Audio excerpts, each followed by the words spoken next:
Life as a 911 dispatcher is usually hectic, calls pour in from people in distress, and there is no room for error when alerting first responders. Most of these calls are deadly serious. So when Sarah, a dispatcher, answered one from a 5-year-old named Elijah Peterson, the last thing she expected was to have to fight back laughter. But before we continue, smash the like button, subscribe, and ring the notifications bell so you never miss our upcoming videos. Anyone who has been around young kids knows phones and children do not mix. They can break a device in minutes, or if not, spend that time calling everyone in your contacts. That is one side of the story.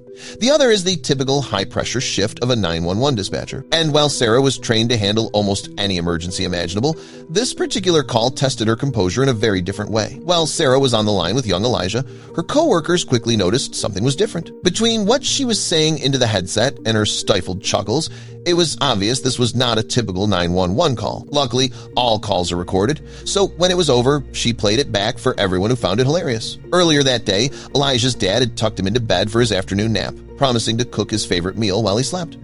Elijah drifted off, excited to wake up to his special treat. But when he woke, there was no meal waiting and no dad either. Puzzled, he searched the kitchen. Empty. He called out for his father. No answer. Peeking outside, still no sign of him. At only 5 years old, Elijah had never been left alone before, or so he thought, and the realization left him startled. Unsure what else to do, he grabbed the phone and called 911, landing Sarah in one of the funniest calls of her career. If you've ever thought you were alone somewhere, you can imagine what went through Elijah's mind when he woke to an empty house. His thoughts raced. Where was his dad? Was he coming back soon or not at all? At 5 years old, the situation felt huge and scary. He wondered if it was a joke, but quickly dismissed it. His dad was not the joking type. Then hunger reminded him he'd also missed his promised favorite meal, which only added to his frustration before guilt crept in. At first, the idea of having the whole house to himself felt exciting, but that faded fast. He searched every room, closet, and cabinet. No, Dad.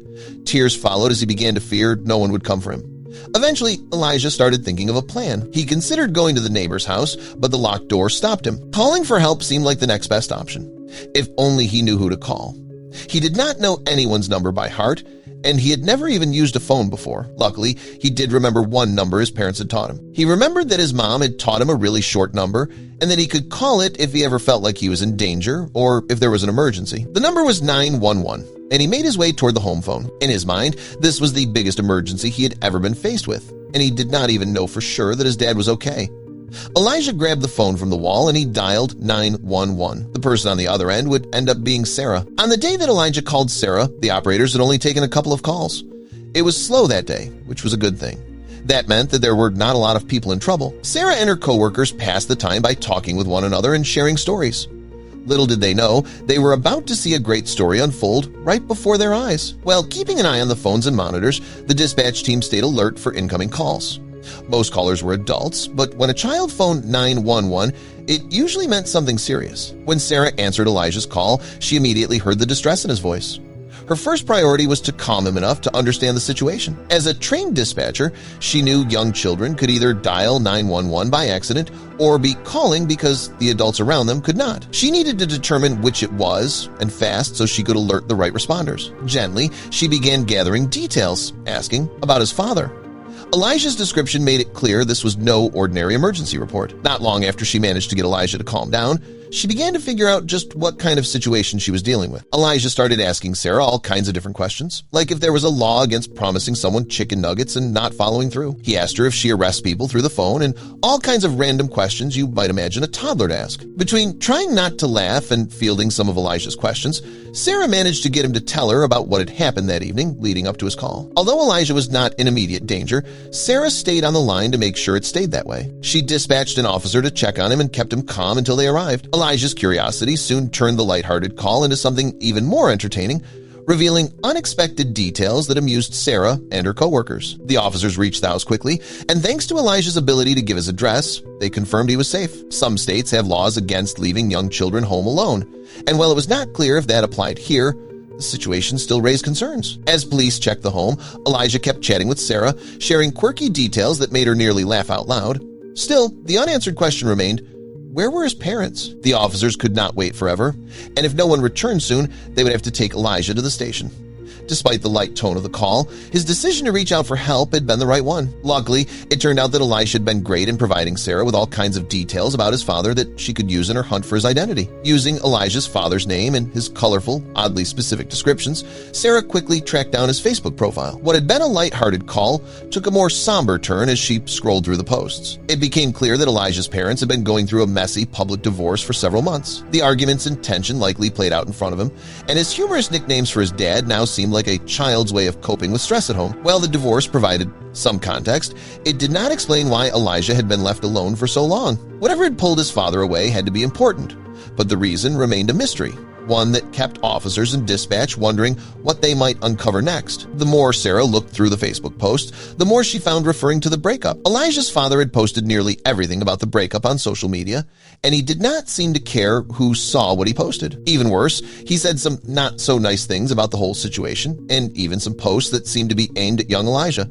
She continued to talk with Elijah while looking through the posts. While answering Elijah's curious questions, Sarah continued reviewing his father's social media. Nothing suggested he was dangerous or in trouble, but with no parent returning home, the officers decided to take Elijah to the station. He went willingly, eager for the adventure.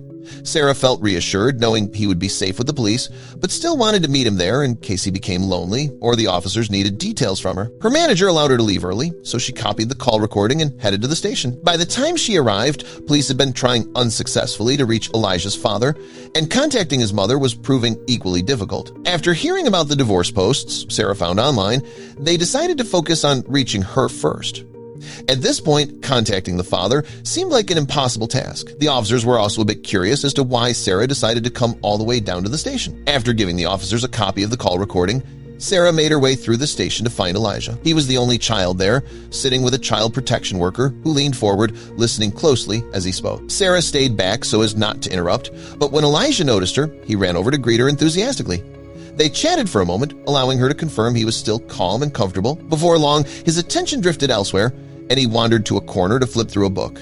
The child protection worker then asked Sarah to explain what had happened. Sarah walked her through everything from the moment she answered the call to her arrival at the station, making sure to mention the Facebook post she had found and Elijah's playful, curious personality. She admitted she had come not only to ensure the police had all the information they needed, but also to check on Elijah and make sure he was okay after the strange and stressful day he had had. The child protection worker admitted she had struggled to get Elijah to share much about home, though he had offered a few playful descriptions of his father. From what Sarah had learned during their call, the pieces of his family life were starting to fit together. It seemed likely his father found it difficult to be around him because Elijah reminded him of his mother, which may have led to neglect.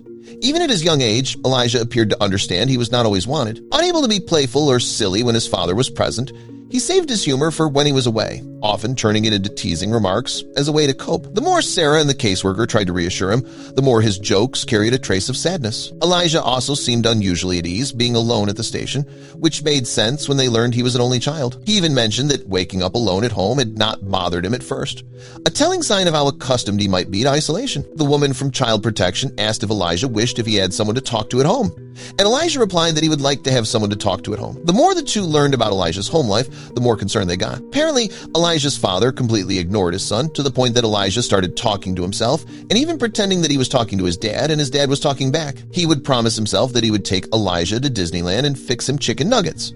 It was also how he managed to come up with some of his jokes about his father. His father may have been physically at the house most of the time, but emotionally, Elijah may as well have been living by himself as if his father was not even there. After what seemed like a very long conversation, someone finally came into the room where all three of them were and told Sarah and the woman from Child Protection that Elijah's mom was on the way. They said that she had seemed extremely concerned to learn her son was being held at the police station and that she had no idea things were so bad at home. She would be there in a bit. When Elijah heard the news, his face suddenly brightened, and it actually seemed like he was happy to hear it. It was clear that he viewed his mom differently from his father. Both women were curious as to how Elijah ended up with his father when he seemed to loathe him compared to his mother. When his mom finally got to the station, she explained that when the two separated, she gave Elijah the freedom to choose who he wanted to stay with, and he chose his father. Looking back, it was not a great choice. That is not to say that there are not a ton of really great single dads out there, because there are. However, it was clear that Elijah was probably better off with his mom. A couple of days later, snippets of Sarah and Elijah's 911 call were playing all over the news. Sarah had not given it to anyone in the media, but everyone at work and at the police station had access to it. Either way, it was out in the public now, and Elijah's father, who had been found at that point, was not happy. The recording did not paint him in the best light. Elijah's father repeatedly called the station, demanding to know who had leaked the recording and insisting on speaking with Sarah. Why he was upset with the person who had ensured his son's safety was unclear. Still, his complaints went nowhere. Pushing the matter would only draw more attention to his parenting and the circumstances that led to the call.